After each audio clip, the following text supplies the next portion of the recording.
Australia's technology sector currently contributes, they say, around $167 billion a year to our economy. That's around 10% of it.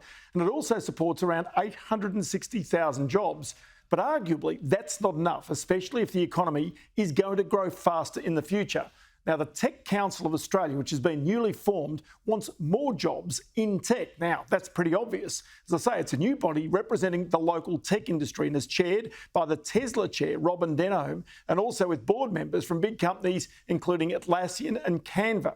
Now, it's got a vision to try and grow the industry's GDP contribution to almost $250 billion a year.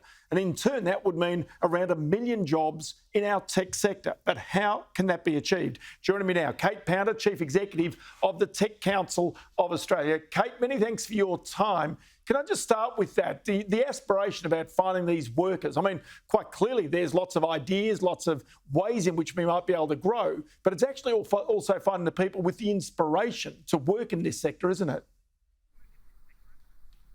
Absolutely, Ross. And that's why we set our jobs target to have 1 million Australians in tech jobs by 2025 and 1.2 million by 2030, because we want Australians to have the confidence that those jobs are going to be there and we want to get them excited about moving into them. We know, though, there's not enough Australians today who are doing that. So we also want to work with governments to try and create the right pathways into those jobs. OK, when you say the right pathways, does that mean increasing immigration, making the ability to bring workers in with the right skills from overseas so that, again, we can start to not only generate the jobs here, but generate the business here, the ideas, the wealth here? The main way that a person in Australia comes into a tech job in Australia today is by reskilling or by transitioning from other industries. And that's particularly the case for women. They typically enter around 25 to 30. So actually the main way we need to help Australians get into the jobs is by creating better pathways and better training, particularly for people in those early to mid-career periods.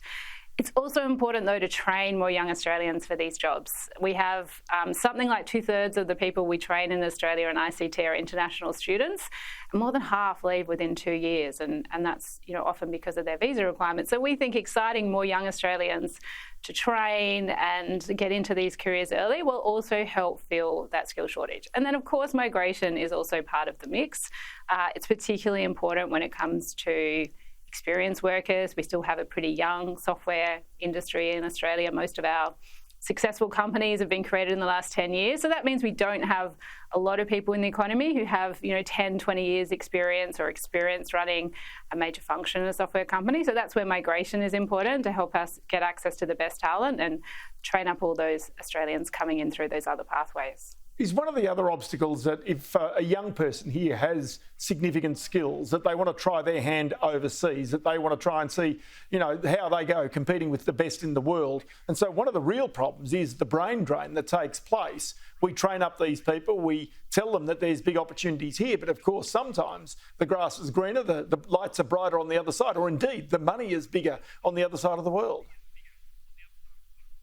Luckily, we have the best beaches in the world, which is a pretty strong draw card. But in all seriousness, I think we're seeing more and more young Australians stay in Australia and aspire to great careers in tech. And the reason for that is over the last 10 years in particular, we've been creating some global powerhouses right here in this country. If you look at Atlassian, if you look at Canva, at Afterpay, most recently Employment Hero, that's our latest unicorn company. So we are creating these jobs here in Australia. We're creating the companies here in Australia. And I think that's exciting a lot more young people to believe they can have a career in tech here. And in fact, we've even been seeing a reversed brain drain in some cases with people like Robin, our chair that you mentioned, moving back to Sydney, even though she's chairing one of the biggest privately held companies in the world.